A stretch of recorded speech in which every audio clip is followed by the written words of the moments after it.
Welcome to the Digital Nomad Experts podcast by Beach Commute. You've got a treat today because you have me, Jeff, and Diego, which is super exciting. It's been a minute. Diego has been in Bali for the last couple months and is in Japan right now. So Jeff and I are on the same time zone. So we've been doing more podcasts together, but it's always a treat when we get Diego as well because there's so much knowledge and it's just fun when all three of us together. So with that, today's topic is the hottest 2024 digital nomad locations revealed. So with that, we wanted to share this with you because as we were looking at the top digital nomad locations online on some of the most popular websites, lists, Google databases, all the things you'll see, the three of us were looking and we're like, nobody's actually going to these locations that we see, or at least no one in our community. So we actually have a poll from our community, from digital nomads who are already living this lifestyle. So if you're interested, if you want to hear more about the beginner locations, I'm going to leave it to Jeff to pull up a podcast number. We'll tell you in a second of where to pop back, but you can always check back and listen to other cool lists of like, if you're just getting started. I think we did a fairly recent one of like 9 of the safest locations to get started. Maybe we'll give you a number in just a second. But this one is really of people who have been living the nomad life for whether it's a couple months, a year, a couple years already, and the places that this list in our community is most excited to go based on a real vote. So this is real data, real nomads, real people in our real community. And so we wanted to share these locations that are popping up for this year and why we think they're popping up, why maybe some of the other ones go away. But before we jump right into that, real quick, Diego, give us a little rundown.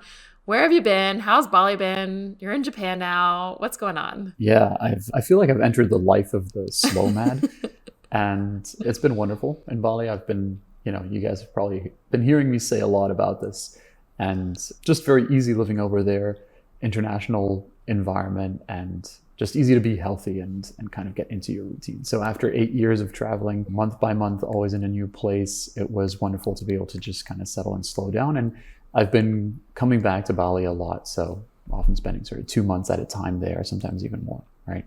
But yeah, recently I decided to switch things up a little bit and have hopped over to Japan. So now I'm in Kyoto. I was here 4 years ago and really loved it back then, but didn't have the chance to get to know it as well. So I hope that there was going to be around. That was too. 4 years ago already? That was before the pandemic. Yeah. I thought you were there like last year in my mind. That's right? Wild. This is how time just morphs. It's warps. Scary. But yeah, Japan, what can I say about it? Oof, it is one of the most culturally different places that I've experienced as a tourist or as somebody, visiting the country. It's not built for you. It's in no way. Like you just have to do your best to navigate it, learn as many words as you can, because I was really, really surprised that most people don't speak English. And I'm not saying like negatively surprised. I mean, I think it's a positive thing. Actually, yeah. Yeah. It just is what it is. And so I'm using Google Translate 24/7. When I'm in the supermarket, there is not a word of English. So imagine you're walking around with your phone and you're literally scanning every single item that you want to buy. What is this? What's in it? Yeah. And yeah, apart from that, also a wonderful country. Obviously, it's got a lot of just beauty in its architecture, but a fascinating culture, really. It is the most organized, clean place I've ever seen. And people are the most considerate people I've ever met. So I think that kind of encompasses what I feel Japan is. Of course, with that come a lot of rules as well, right? So you can't eat while you're walking around. You have to eat in very specific places. I've already been told off for eating in a supermarket in a place that I thought to it. So that can definitely happen. And I would have loved to have seen that. And it was intense. It wasn't just one person. There was the whole supermarket crew. There was 4 people that came up to us and said, "Excuse me, you can't eat here." And we're like, and we knew the general rule. We just thought offensive. I felt horrible. I felt like a lesser and human. Still hungry. No, I managed to cram that in. As they were coming, were you like my dog Charlie when I tell her not to do something? She just swallows faster. That was me. Yeah, you have to be quiet in the subways, in the public transport. If you have any trash, there's no garbage cans anywhere. You have to just carry it with you throughout the day, take it back home. Yeah, there's a lot of small things like that. At the gym, the other day we got told off as well. We were doing our workout and we felt it was, pretty normal as we usually would do. And somebody came up to us and said, "Excuse me, you're using a lot of space. Could you please condense your space?" And it just reminded me that it really all boils down to consideration for people around you, but take that to a level which most of us haven't experienced yet, right? And in those moments you go, "Oh yeah, it would be more considerate of me to take a little bit less space," right? Yeah. So that's kind of my rant on Japan, positive rant on Japan. I do really love it, but it's kind of a reality check, I find. So fascinating. I know every traveler, like every one of our Nomad friends who has lived, in dozens or 100 countries even, everyone always says like Japan is still the country that feels the biggest culture shock. Like everywhere else seems like, oh, this place feels like this mixed with that, and this feels like that mixed with that. And everyone says Japan is just like it's a different world. It's its own world. It's just the most culturally different place it seems like you can go compared to almost anywhere else in the world, from like the just feedback I have from everyone. Well, with that, love the updates. It's always fun to hear where you're at, where you're going.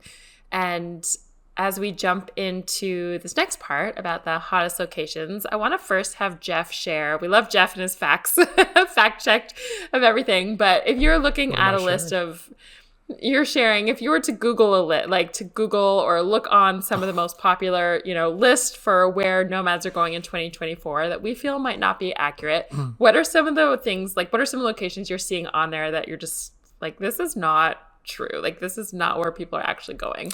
We do have to preface this because we've done this before. We do these lists and we'll see things that have been regurgitated time and time again online in these top quote unquote lists of whatever jobs, digital nomad jobs, these kind of things. And we look at them and we scratch our heads like, never seen that one, never seen that one. Where the hell did this come from? So we kind of want to take a little bit of a sanity check as we look through these things and say to ourselves, we've been doing this a long time. Do any of these actually make sense? And as I go through this list of top digital nomad locations, we've got places like Copenhagen. No. No, I don't know. I don't have any friends. I know some nomads traveling through. Maybe someone spent a couple of days there on their way through somewhere else. Yes. They were not living as digital nomads in locations. Like, oh yeah, it was a layover, a long layover, or it was like, I'm on my way somewhere, right? Yes. Nobody's chomping at the bit to go to Copenhagen. Nobody's dying to get to Helsinki, Finland, number 23 on the list. Let's see, we've got some other ones on here. I feel like one of the ones we were looking at before was Berlin. People pop into for a week or so here and there, it seems. No one is really living there. I think Hong Kong was on there. I don't know. Pretty high on there. I know a lot of people who fly through Hong Kong, maybe stay a day or two or a weekend. Yeah. I can't think of a single nomad friend who has lived in Hong Kong for the month or anything like that. I take issue with seeing Chicago, Illinois as number 51 on the top digital nomad locations. Pretty low down, but that's also still, shouldn't be anywhere on there. It shouldn't be. All right, fair. We're getting pretty low down, but it shouldn't be in the top 100. We can agree on that, I think. Yes. Any other ones you're seeing, Diego? Yeah, no, I was looking at the list now as well, and I think what it might be happening too is that it's taking into account data from people who live there, because we're seeing a lot of these cities here, like let's see, London. I mean, London is generally a very well-traveled city, but it's also not one that we hear from our community that people are, going to as a digital nomad destination. Mostly because of expenses. Yeah. They'll stay a couple days and wish they would live there for a month and don't afford it. Can't afford it. Yeah. Prague at 14, same thing. Paris, New York City, London. See, Berlin, I think is similar. Yeah, those are all those kind of San Francisco in here as well. Yeah, these are not nomad locations in the way that we know digital nomads to be true.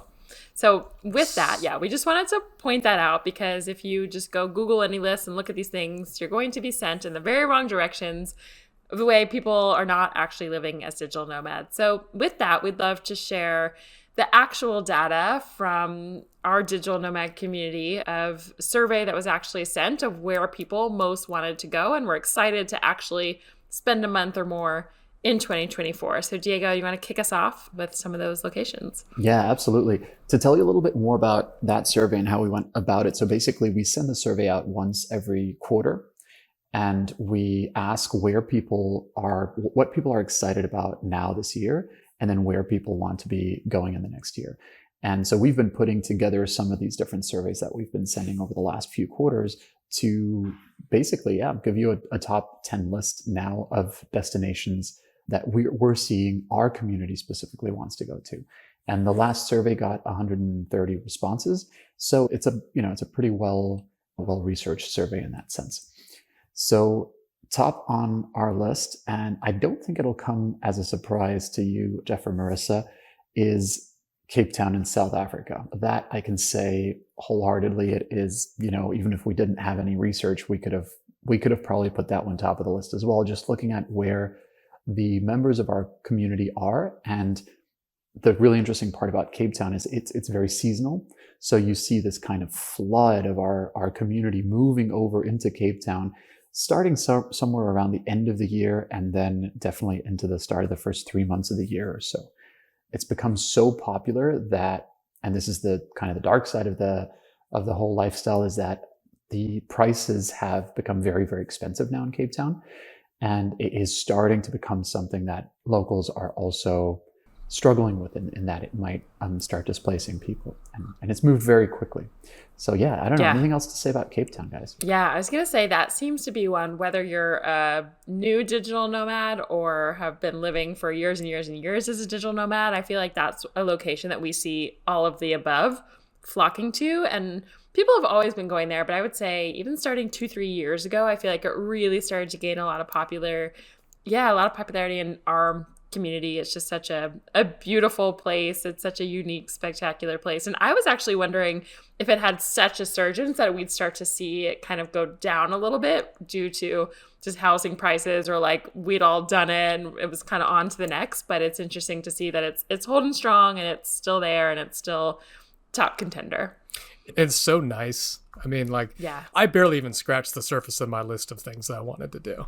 I love that this is on the list, and I do share the same concerns that you were saying, particularly with housing. Cost of living stuff seemed to be fairly reasonable across the board, but housing is disproportionately huge compared to everything else. You're looking at a lot of places, $100 a night if you book too late, and that's going to displace people for sure. Yeah, if it hasn't already done so.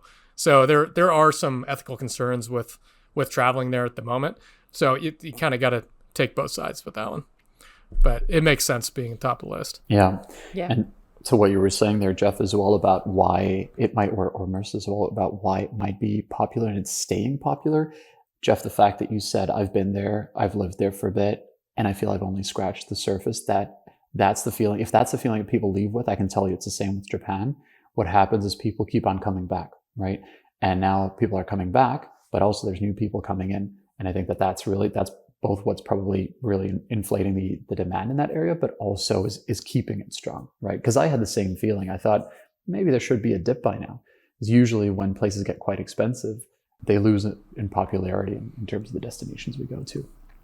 All right. South Africa, Cape Town holding strong. What's number 2 on the list? Number 2 is Turkey, and specifically Istanbul. I mean, Turkey in general has been getting some more interest, but Istanbul, fascinating city. I spent 2 months there. Don't know how long ago now, probably 3 years ago or so. But yeah, it was really, really cool. It feels like yesterday also. Right? It's nuts. Everything's kind of flowing together. But the city is just, it's perfect for nomads. It's easy to navigate, to get around. Most people speak English, at least in the areas that you'd probably be staying in. Tons of little cafes.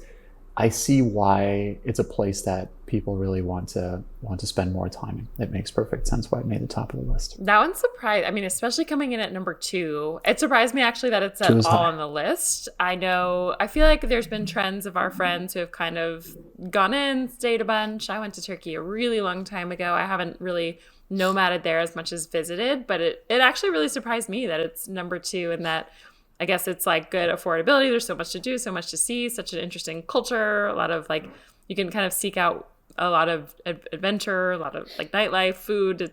But I'm surprised it's on there. Looking at and this is where our data from the survey and Nomad list in this case does match up. It is 12th on, because I did a refilter on their list. It's 12th on their list of destinations that have been visited the most historically by nomads.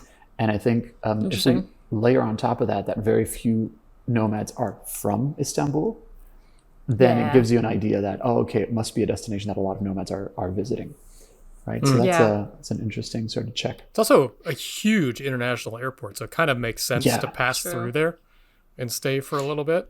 I would think intuitively, because like almost everything seems to go through Istanbul if you're going long Yeah, distance. I always fly through there and Yeah. never stop. But yeah, yeah. exactly. Yeah, what's number 3? Is one of my personal favorites and quite timely, Japan. It did this one was, and I would say this is second, or they were really quite close with Turkey and Japan. But yeah, Japan in general. So people have been coming to Kyoto. This is where we've been doing our trips as well.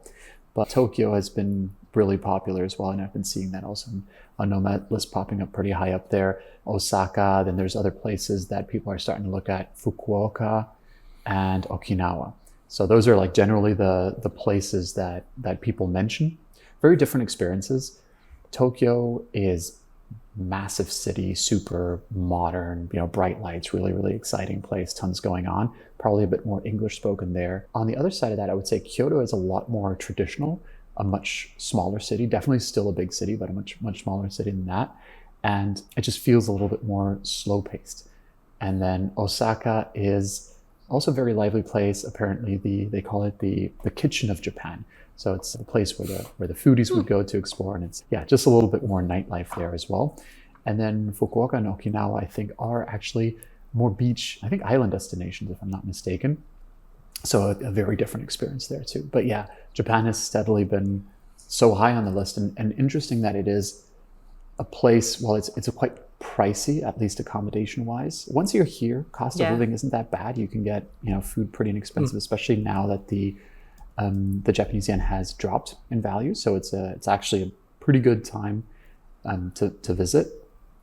But yeah, it's still surprising to me that so many people want to go, because it's not a cheap destination like many of the other digital nomad destinations. Yeah, that's what I was going to point out compared to almost everything else on this list. And mostly, and we've talked a lot about this on the podcast, most locations that are popular for digital nomads are so because the cost, like you get a big bang for your buck. Like it's a lower cost of living generally compared to the rest of the world, and your money just goes farther. And so if you're going to stay for an extended time, most nomads are going to countries that just have a lower cost of living in general. So that's why it's surprising, but also makes sense that Japan is on this list, because it's the opposite. It's definitely one of the higher cost of living that we see our nomad friends going to.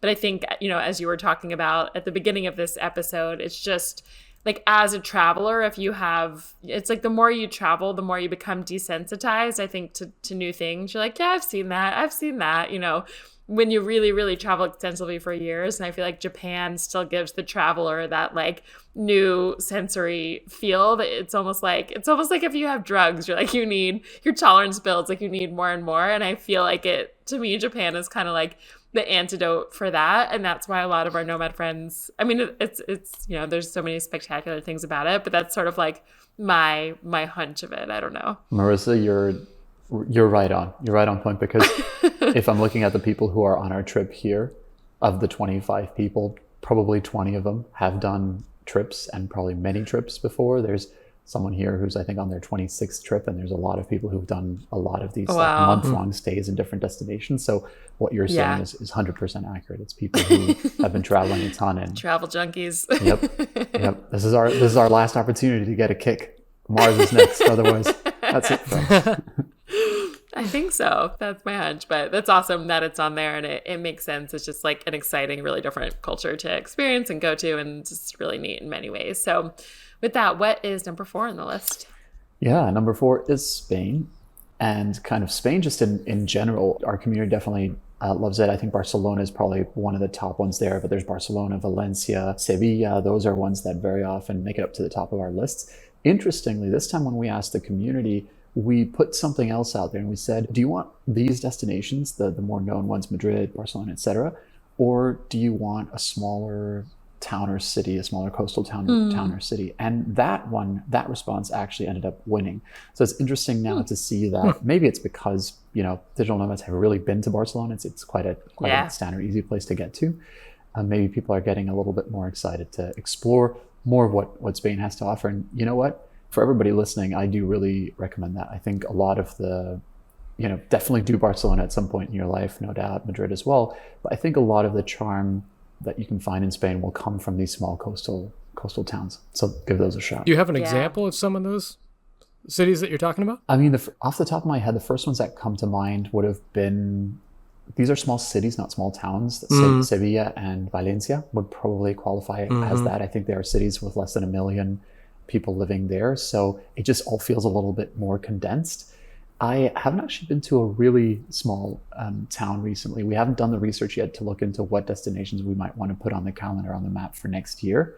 But when we do, maybe we can do another episode on that. Yeah. And we can talk a little bit about all these little, much tinier places that just feel very local. Yeah, and there's also so many. I've spent time in like Mallorca. You have like Las Palmas. Like there's so many other islands and places. I've also spent some time in Valencia. Spain is never my favorite, but I know I have a thing against Europe, so it's not surprising. But it's always Disregard. Funny to me. Disregard me. Spain's actually one of my least favorite countries in the world. I have to say that. I don't know why. It's like there's something about, I don't get along with Spain, but I know so many nomads do. So anyway, that's my personal opinion. But I can see, if you love the Europe feel, how some of those small towns can just kind of be. I think the culture of Spain is appealing with like siestas and like the nightlife and like the wine and paella. I don't know. There's a beauty to it if like that's what calls to you. I'm like, paella, I don't know. Is that what calls people to Spain? And there's a lot to explore and drive around. Yeah, that's calling the two of you. I'm different. So yeah, I love that that's on there for people. Jeff is making all funny videos on here. All right, you guys love Spain. But yeah, I think it is interesting, though, to see like the trend even within Spain is kind of away from those bigger cities, popular destinations. It sounds like people just really kind of want to feel the slower pace culture there, which I think is really cool. So I can't wait to see if that happens and how that goes. And good news as well for, what we were talking about before with Cape Town. If this trend continues, not just in Spain, but in other places as well, that would be wonderful, because it would just kind of spread out the demand for housing and not drive prices up so crazy. Keep an eye on that. I feel like Wi-Fi is like allowing, just probably 5 years ago, like you couldn't go to those small coastal towns. Like the Wi-Fi is improving so much in the world that it's like everything got condensed and then everything can like spread out again. To me, that's the beauty of nomad life, is you can like pop into a city, then you can live in the middle of nowhere, go to the jungle, go to the sea, wherever. And now we're actually more than ever able to. But okay, with that one, what are we on, number 5? Yes, so that would be Greece, and specifically for that one, Crete. That's the island that most people kind of go to or have on their bucket list. It's one of the biggest islands in Greece, so if you're based out of there, you've got several bigger cities that you can spend a lot of time in, but also there's just a lot to do around. It'll take you a while to explore. Really, a month is a good time to explore the entire place. I think we actually have a trip running there right now. So there's a bunch of nomads in our community there currently. And yeah, there's also other places that have popped up. Athens is one that starts to come up here and there a little bit more too. I did also just see it on Nomad list. And then people are starting to look a little bit at just islands in general in Greece. A little bit trickier, I will say, there to find a place with good connectivity. So if in doubt, consider first of all, checking that obviously with the landlord in the Airbnb, but otherwise, so use Starlink. It's probably going to cover you everywhere at this point in Greece. Yeah, it's interesting. I remember I first went to Greece, I want to say it was 2014 or so, a really long time ago, and everyone was like just fly into Athens and like get out, like you don't want to spend any time there. And recently, I feel like in the past year or so, I've actually seen a lot of nomad friends choosing and wanting to live and stay in Athens. And then, it kind of gives you that flexibility to do a lot of day or weekend trips to like some of the other islands and kind of have more of a, I don't know, it feels like a city there in Athens. But also, I think it was interesting to me when I went to Santorini so many years ago. It was like so peaceful, so amazing. Like it's arguably one of the most beautiful places in the world, I'd say. But everything, I know you were there not too long ago, and everyone says like it's like the tourism there is just kind of taken over and ruined a lot of, I think, the charm of what it used to be. So it's interesting to see how Crete is kind of stepping up, how Athens is making a resurgence, and everything's kind of changing. Like it used to just be like Santorini and Mykonos, and now I feel like it's just become tourist traps and people are kind of going elsewhere as nomads. Absolutely. Yeah. Well, moving on to number 6 on our list. And this might be an interesting one for a lot of you listening, Brazil.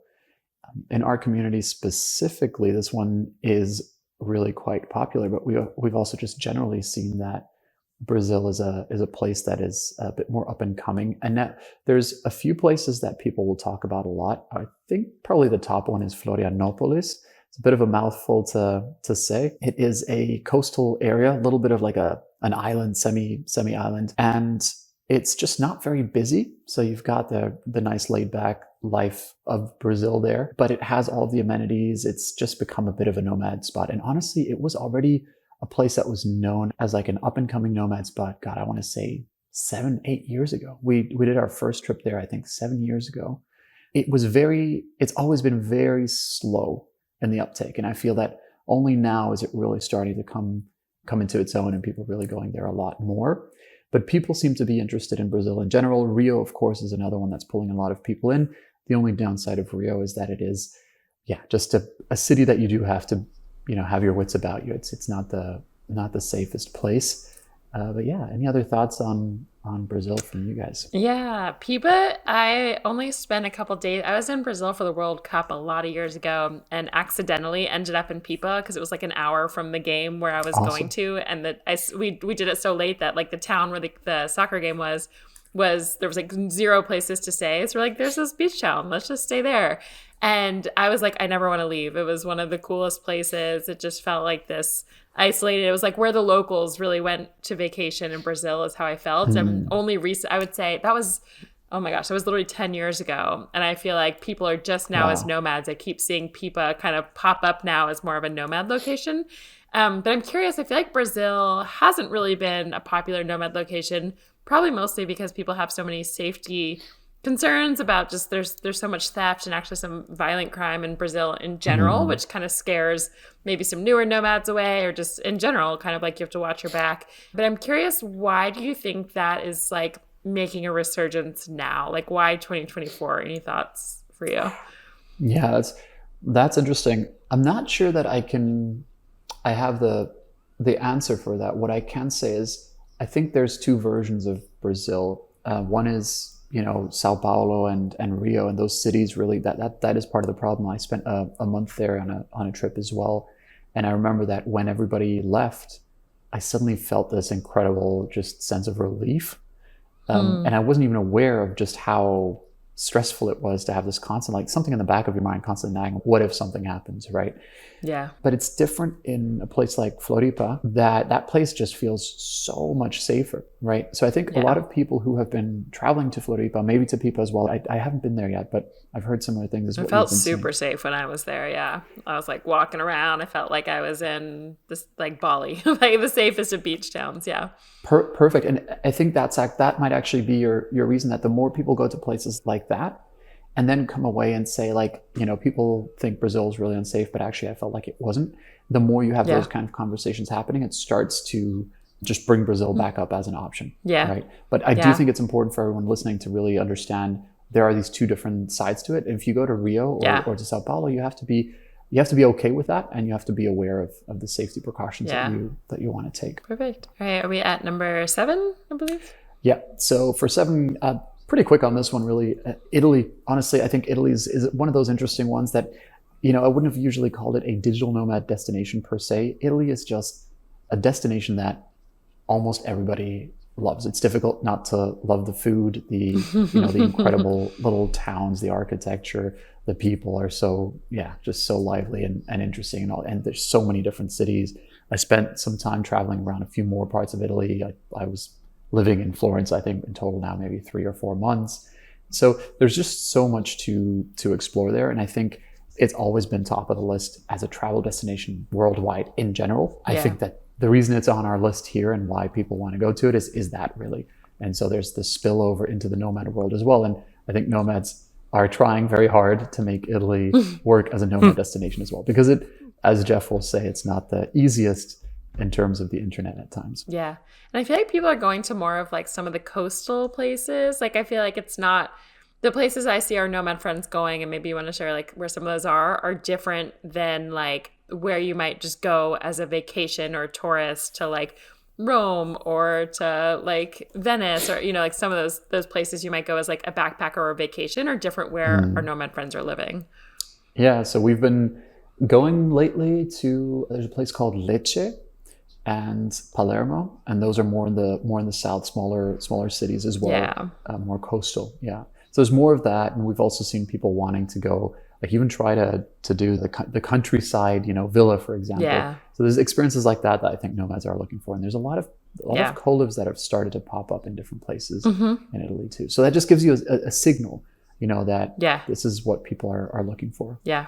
Perfect. All right. So with that, number 8 on the list. Yeah, I'm going to say it, but I want to throw it back to you guys because I think you've been. So Albania has made it to the list, and I feel like it hasn't really ever been on our list in the 8 years that we've been running these trips. But this year and kind of like end of last year, it started to really show up. And so it seems that people are kind of discovering it. Yeah, I don't know if you want to tell us a little bit more about it if you've got some experience there. I've only quickly driven through it for like a day or two many years ago. So there was a time, where was I? I was in Bulgaria living for a month, and we almost went to Albania to live for a month. There's like a beach town there that's pretty popular. So I haven't done it as a nomad for a month, but I will say this is one where it's like, if you look at the Nomad list of all these places, we're like, no one's going there. This is one where I can say every year, like right now, I feel like I had a friend on Instagram who was posting in Albania today. So it's I feel like it's one of those up and coming countries that when I was growing up, like no one talked about, no one ever visited. It is not, and was not, still isn't, a vacation spot. At least like most Americans will never really talk about or go. Like I probably don't have a single friend from home who has been to Albania.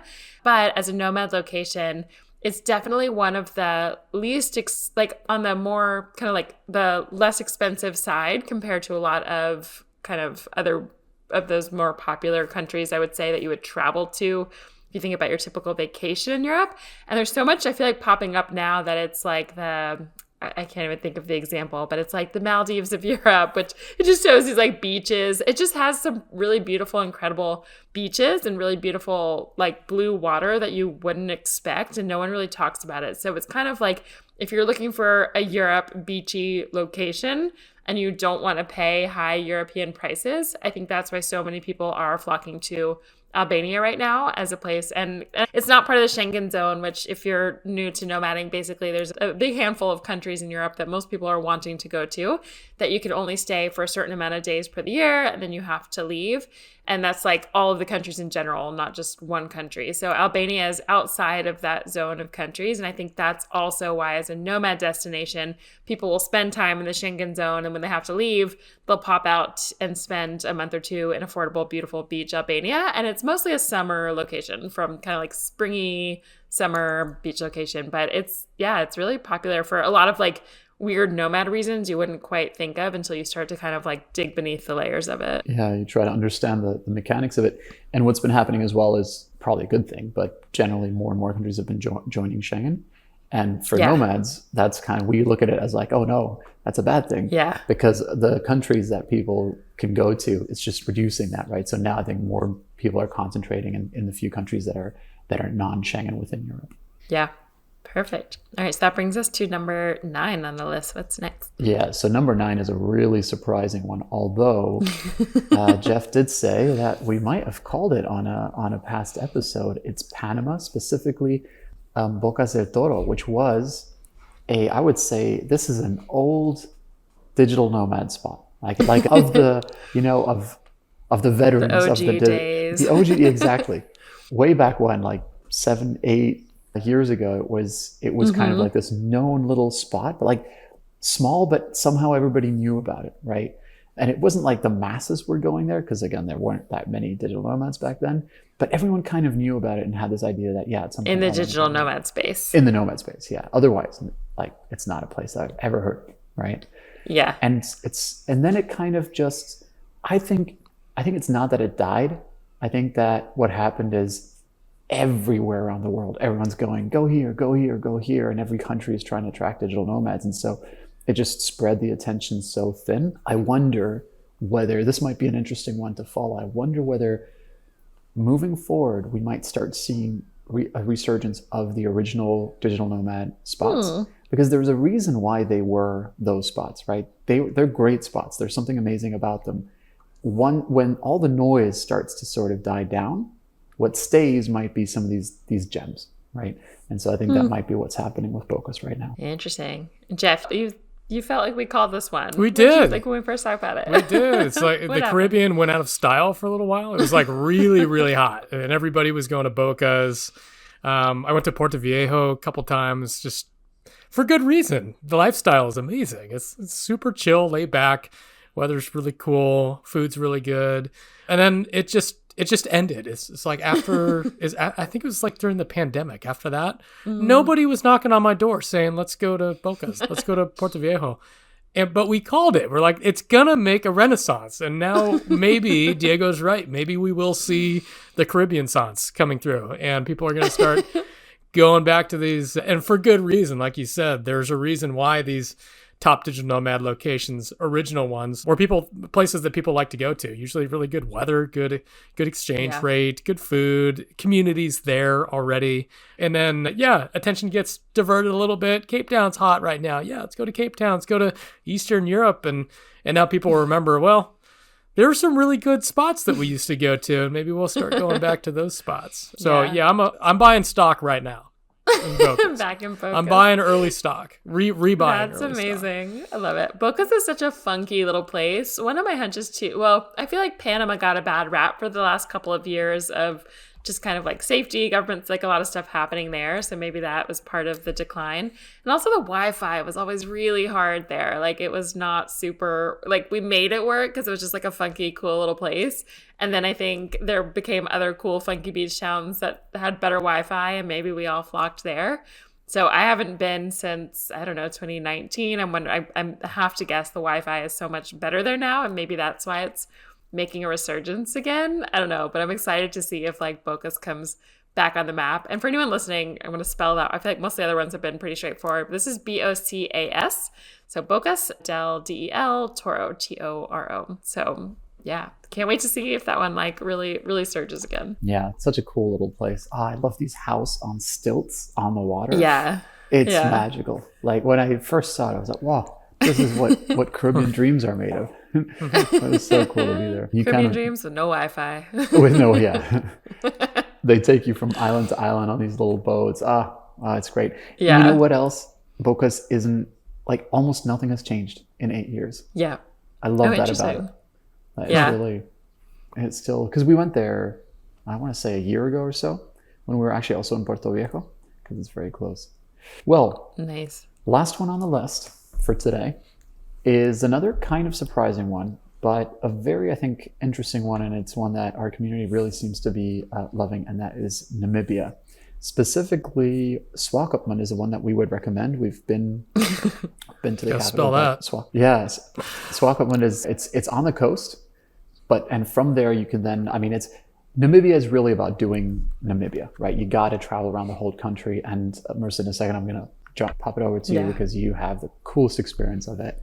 But yeah, it's a place that you have to explore the whole thing. But I think Swakopmund's a great place to base yourself out of, just because it's a smaller town. It's on the coast as well. Just nice. It's weird. It's a little bit wacky. Apparently, there's a lot of German influence there, and it just looks a little strange. But yeah, it's so weird. A cool little place. I'm gonna spell these for you guys as well. So I had to look it up to make sure I'm spelling correctly. So Swakopmund, like everything there is just like the weirdest words. This is like Diego. It's a weird German town, like in the middle of nowhere, but it's Swakopmund. And some people also, you guys did a chapter in, I never even know how to say it correctly. Like, do you say like Windhoek? Windhoek? I feel like I should know how to say it. Windhoek, but I think it's Windhoek, if I remember correctly.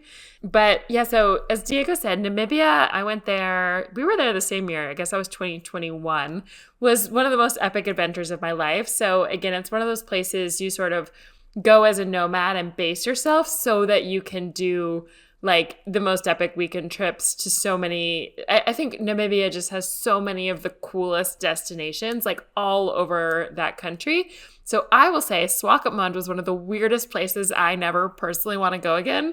It felt really eerie and creepy and weird to me. That said, I know you guys did a whole chapter there. There was a bunch of nomads who lived and were like, it was the most amazing. Like, I can't wait to go back. Like, it's a funky, weird little German town in the middle of like an African country that feels more like what you would think of, like typically think more like Kenya or Tanzania or other places. And then it's just like, oh, I don't know. It's such a bizarre place. But that whole coastline is eerie. It's called the Skeleton Coast because there's like so many shipwrecks, a lot of like dead seals, bones, like things go there to die. So I don't know. I had a hard time personally there. Of all of Namibia, it was like the one place where I was like, I don't know, this feels weird to me. But everywhere else in the country, I thought was like the most epic place I've ever been. But I can see like basing yourself there, it's much more convenient to get to like those hotspot road trip weekend destinations. So take it for a grain of salt. It's going to be weird. I hear that I didn't spend that much time in Swakopmund specifically. But I hear there's good food. I spent a couple weeks in Windhoek. I know you spent a month there, and then I spent days kind of traveling around the country. But Namibia is just like the most epic adventure of a lifetime. I'd say like go there in a heartbeat. It's not the best for like if you're a brand new digital nomad.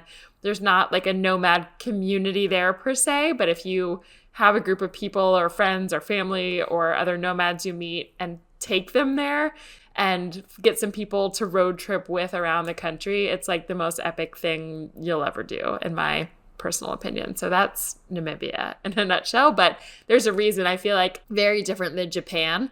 It's also like a traveler's dream of if you love adventure and just getting outside the box and putting yourself in different situations and seeing landscapes you've never seen before. I think that's why it's kind of like the more experienced, longer term nomads, like that's why it's popular, I think, this year and beyond, because it's just such a, I don't know, a new epic place to explore that you can really, I felt pretty safe there in most situations, and you can, I don't know, it's pretty cool. So that's why I think it's not necessarily the typical, you know, Bali, Medellin plot, you know, it's not your new nomad community, but it's an epic nomad place to explore. Yeah, and so I hope we've given you a lot to think about. There's a big breadth of just types of destinations here. It's like you were saying there, Marisa, you've got Namibia, which is this high adventure, and it's not really that nomad hotspot all the way through to some of the other, you know, more standardy type of nomad destinations, which I would say Cape Town is a good example for now as well. Yeah.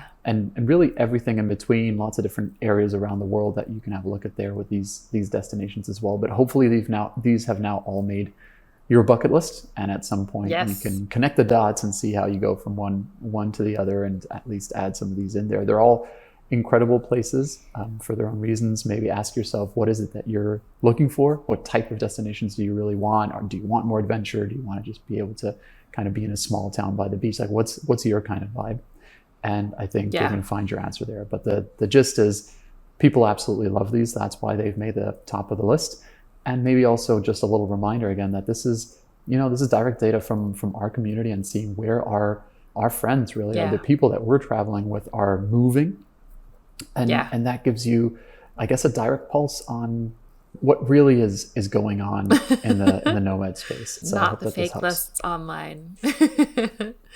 I love that. And with that, if you are thinking about becoming a digital nomad, if you would love to have the freedom to travel to all of these places and you don't yet have a remote job, that's what we love to help you with. So check out beachcommute.com/91. That will give you a list of 91 careers of digital nomads in our community, like careers that people are actually doing while they travel the world. So if you're wondering what you can do, what other people are doing, definitely check that out. And otherwise, we're super excited to stay in touch with you. And as always, write us in hello@beachcommute.com if you have any questions or different podcast episodes you would love us to do. A lot of the questions that you send in, we actually take and turn into full episodes, and we love to hear from you. So anything else, guys, from either of you? Nothing from me. Thanks for joining us, everybody. We'll see you again next week.